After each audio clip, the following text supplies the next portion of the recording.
I'm a huge fan of all things Frank Zappa.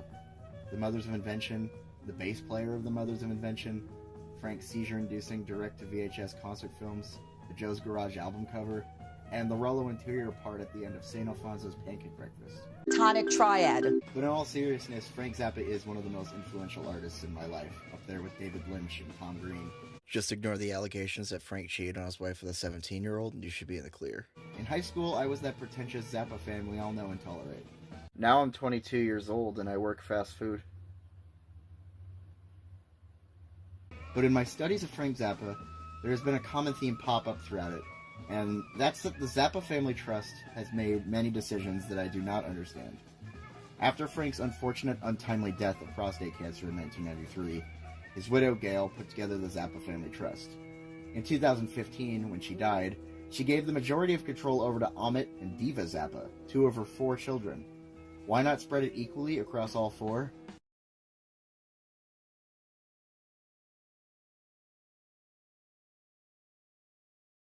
But from 1993 to today, the Zappa Family Trust has made so many decisions that I can't wrap my head around.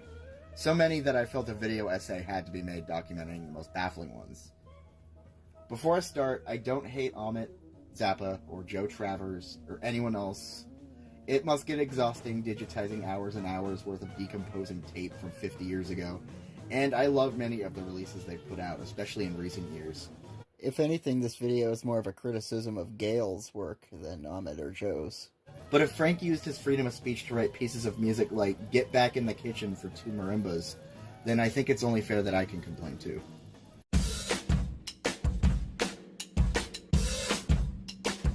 The Dangerous Kitchen. The final album Frank Zappa released before he died was entitled The Yellow Shark. But this was not his final album. It wasn't even within his 5 final albums. Frank finished Civilization Phase 3, The Lost Episodes, Transfusion, The Rage and the Fury, and Dance Me This.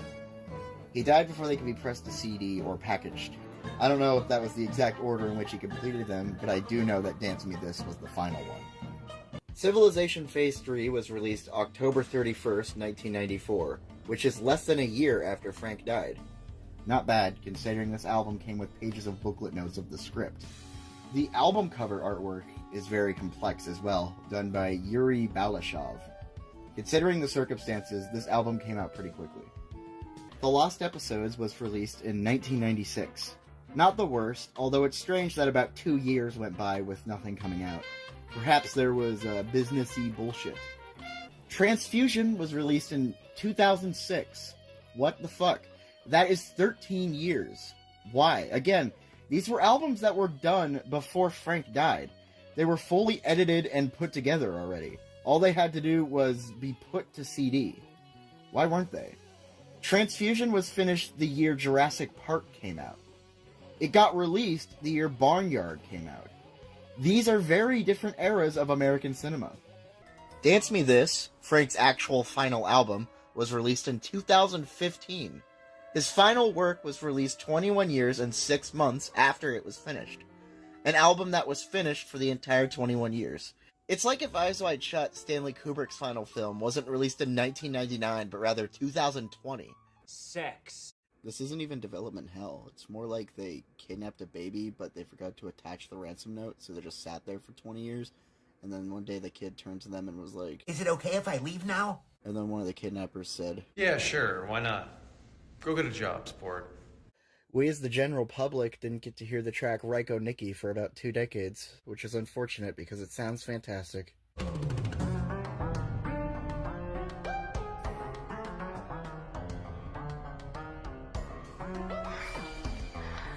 I love this music.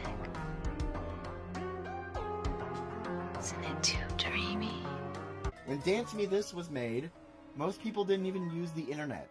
DVD wasn't even invented yet. We watched things on VHS like complete idiots. When Dance Me This was finally allowed to come out, Blu-ray was almost a decade old. We had 4K televisions. You know how old Dance Me This was by 2015? Transfusion was almost 10 years old by 2015. Sometimes the milk can hurt you. The Rage and the Fury. The full title being The Rage and the Fury, the music of Edgard Varese, I'll just refer to it as the Rage and the Fury due to convenience. Or rather because I didn't know the full title when I recorded the original audio. I'm editing the video right now, and yeah. Okay. Yeah. Alright. As of this video's release date, this album is still not out yet, despite it being completed over 32 years ago. Allegedly, it's due to copyright. Unlike the other albums, which were written by Frank 100%, The Rage and the Fury was an album of orchestral material written by Edgar Varese. Frank hired an orchestra to play Varese's stuff, and directed the sessions, and conducted the orchestra, and edited these sessions into an album. There might be issues with getting the rights to the Varese material, except maybe not, as the Zappa Trust has officially released recordings of Zappa's 60s band covering Octandre on the albums Road Tapes Venue 1 and Live at the Whiskey A Go Go 1968. So rights aren't an issue. Or maybe paying for one piece isn't a problem, but paying for several is. And wait, didn't they sell Zappa's music to Universal? Can Universal not afford to pay for music rights? The company that released the Mike Myers Cat in the Hat with its $109 million budget can't afford the rights to a couple of pieces by Edgar Varese to release a recording that has already been recorded? But Zappa's own music is one thing. I mean, they'll advertise the release of a 5-hour Mothers concert that had Alice Cooper and Wildman Fisher play, and then only release 3.5 hours of just the Mothers stuff. They showed the track listing beforehand, so it wasn't clickbaiting in theory. I just hope Wildman Fisher's material was included in one of the Whiskey improvisations and they were just titling it poorly. But hey, at least we can hear Frank introduce Larry. Where's that Wildman Fisher?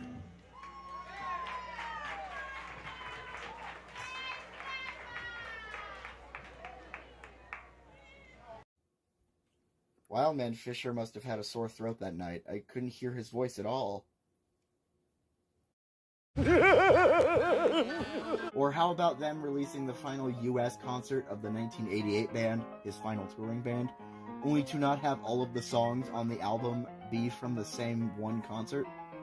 Or how about the Spotify page for Frank Zappa not listing all of his albums because some of them are just labeled under the Mothers of Invention, burying several of Frank's albums away from the Frank Zappa Spotify page?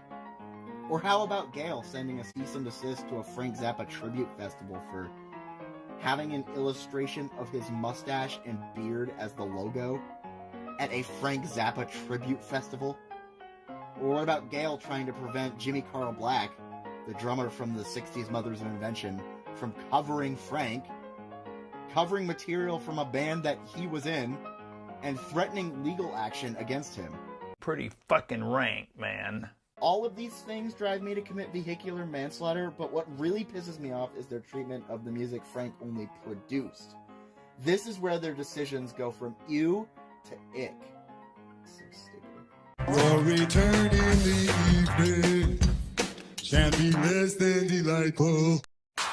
One album Frank produced was Permanent Damage by the GTOs, which stands for the Girls Together Outrageously, /often, or whatever. This is the album where Frank got Rod Stewart, Jeff Beck, Rodney Bickenheimer, and several of the Mothers of Invention to contribute to an album sung by people that weren't singers. These were just friends that hung out and had sex with people and danced. Frank got them to write some songs and sing. And this is how an album that sounds like this got distributed by a major label.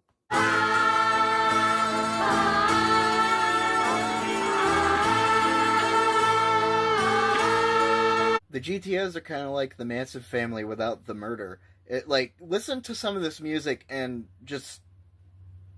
I'm a television baby. My father's a knob and my mother's a tube. But despite Frank being responsible for this album, the Trust / Universal, whatever, having the tapes in their possession, and one of the songs being on Spotify as part of the Zappa documentary soundtrack, nothing else has been done with it. No re-release of the album or bonus session outtakes. The last time the album was even having new copies made of it was a CD in the 1980s. Poor Larry went about 40 years before his album was re-released at all. Larry, of course, being Larry Fisher, the severely mentally ill street singer that Frank did an album with. The album, An Evening with Wildman Fisher, is a great piece of art as well. The album cover is maybe kind of sort of perhaps a little potentially exploitative, but the album is also potentially a little perhaps sort of kind of maybe exploitative as well, but it's still fantastic.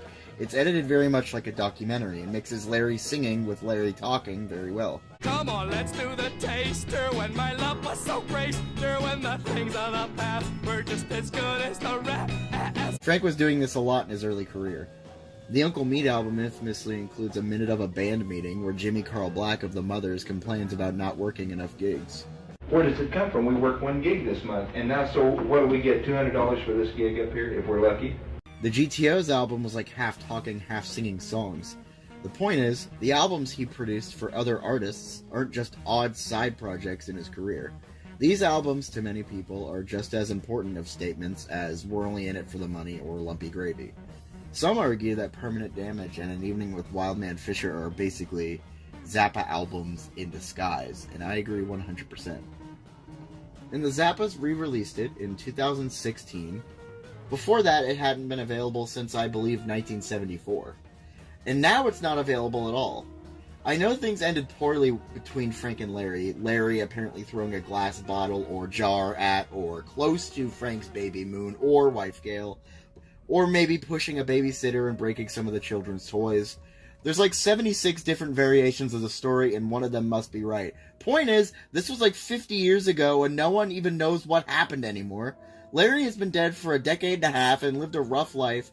Please just release some Larry stuff from your archives. Or at the very least, just re-release the album that Frank did with him. As you walk through the bedroom, and you take all your clothes off, while you're sleeping it crawls off. It gets in your bed. Captain Beefheart was the stage name of a man named Don Van Vliet. Beefheart's music is hard to put into words, or rather, it's very easy to put into words, but the words don't do them enough justice.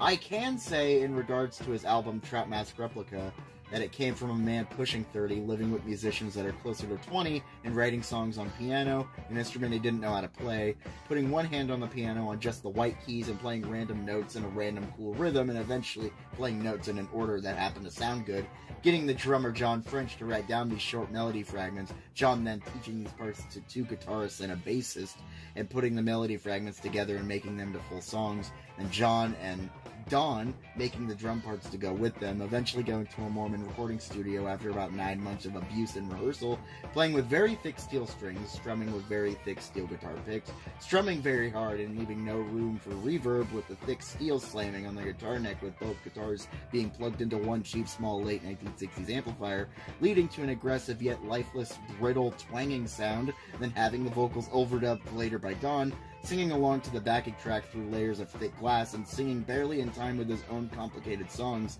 singing not necessarily lyrics, but rather surrealist freeform poetry, and not quite singing, not quite talking, and not quite reciting the lyrics/poetry, but rather a mix of all three. Or I could just play 10 seconds of the song and let it do all the talking. Serum in semen, in syrup, in semen, in serum, stir it in syrup. Neon meat dream of a octopus. People from Henry Rollins to David Lynch to Gerald Casale to Mark Mothersbaugh to Matt Groening to Flea to Kate Bush to John Lydon to the White Stripes are fans of something Captain Beefheart has done. Beefheart is like your liver. You don't always see him in person, but he's secretly in a lot of people. Well, much like our pals Larry and GTO, Beefheart has been largely ignored by the Zappa family universal. There was the whole Bat Chain Puller debacle of the mid-1970s, where apparently Frank's business partner and manager Herb Cohen paid for the sessions to a Beefheart album using Frank's money behind his back. Frank apparently got upset and he and Herb stopped working together, which seems to have put the album Bat Chain Puller in a legal purgatory. The album, which had been bootlegged for a few decades, did eventually get released by the Zappa people in 2012, 19 years after Frank died, and almost 2 years after Don died. But hey, the album came out, it was given a very half-assed album cover, and it's kind of on streaming. Every song is, but it's from two compilations that took a bootleg tape of the songs, and it isn't the official Zappa release. But it's literally the exact same audio. So the album is on Spotify, it just isn't. I did a humorous remix of the song Bat Chain Puller called Bat Chain Fuller. Go listen to it. It's funny. I'm a funny person.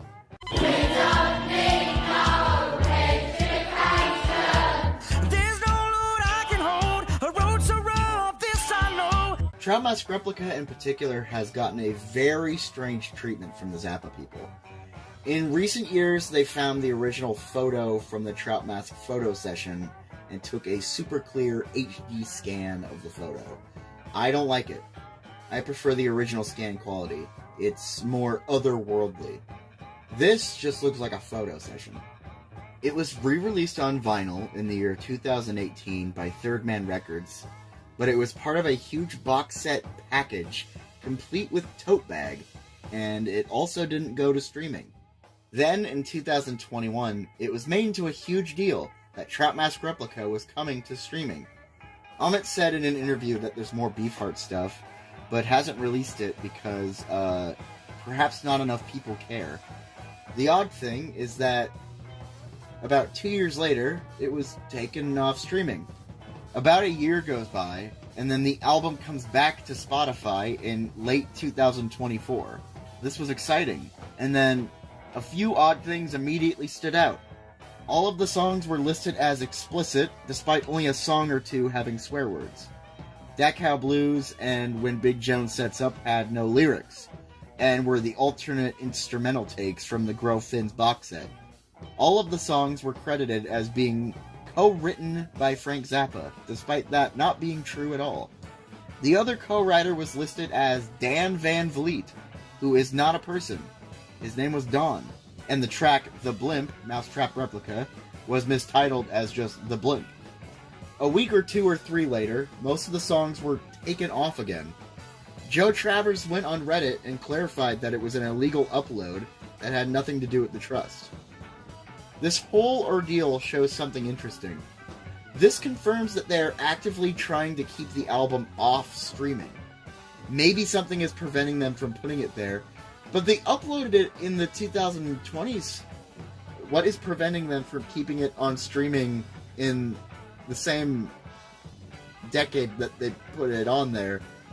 Why are they trying to keep it off after making such a big deal that they were putting it on? This bizarre treatment isn't fair to such an important album. Just release it like you'd release any other Zappa thing and then keep it there. Please, do it for Dan Van Vliet. It's like Captain Beefheart is a skeleton in the closet that the Zappa Trust doesn't want to acknowledge. Like, if they mention his name too many times per decade, someone will shoot them in the head. I don't understand what the big secret is. Don and Frank made up on the phone in the early 90s. Things ended fine. The beef of Frank and Beef ended, and they're both dead now. Why is there still beef? And the immediate thought may be, well, perhaps it just has to do with licensing, because they may own the tapes and the albums, but maybe not the songwriting. Here's the thing. Most other albums that Zappa either produced or was involved with in any way are on streaming, and haven't left for a long time, as far as I can tell. Including Sandy's album is Here at Last by Sandy Hurwitz, Pretty's For You by Alice Cooper, Lucille Has Messed My Mind Up by Jeff Simmons, The Berkeley Concert by Lenny Bruce, Acapella by The Persuasions, A Most Immaculately Hip Aristocrat by Lord Buckley, Easy Action by Alice Cooper, Love It to Death by Alice Cooper, the soundtrack to Naked Angel, and Lick My Decals Off Baby by Captain Beefheart and the Magic Band, which is quite literally the next album after Trout Mask Replica, also under Straight Records. The album that came out immediately after Trout Mask has been on Spotify for years, but Trout Mask is a problem? Why are Trout Mask, Permanent Damage, and An Evening with Wildman arguably the three most famous albums of the batch, the only ones that aren't allowed out of the vaults? Those in the first few Alice Cooper albums should have been the first priorities, yet apparently they aren't. There are most definitely hours worth of recording sessions in the vaults for almost all of these people. The Lenny Bruce and Lord Buckley albums were comprised of tapes from comedians that had already died by that point, but the other artists, there is almost definitely more stuff. Add highlights of the GTO's Beefheart and Wildman Fisher sessions, and there's a cool box set. Bizarre Straight Records highlights. You can have that idea for free. Just squeeze it. Well, You get on your handstand, couldn't balance your plans. Sometimes I wish I could just go through the Zappa vaults myself and pick and choose certain things to be the top priorities. Maybe they could make a community poll over what to release next or what to re-release. Maybe they could just upload little trinkets to the official YouTube channel. Maybe they can make a Patreon with perks. They've done some great things, actually finishing the Roxy movie, Gale giving Alex Winter permission to use the vaults for his amazing documentary on Zappa, called Zappa, and releasing all the Baby Snake concerts, Fillmore East concerts, and Roxy concerts. Hearing the mostly uncut footage and getting to hear where Frank made cuts and edits really gives you a whole new appreciation for the finished work. Would Frank himself be happy about this? He did tell Gale to sell everything before he died. Maybe he wouldn't want us listening to full concerts and sessions of works in progress from the vaults. Would he consider it not worth fans spending their hard-earned money on, or would he eventually have released some of these things himself? Who knows? I never met him. I was born in 2002. I'm just a fan. But if there's one thing we learned here, it's that The Rage and the Fury should come out.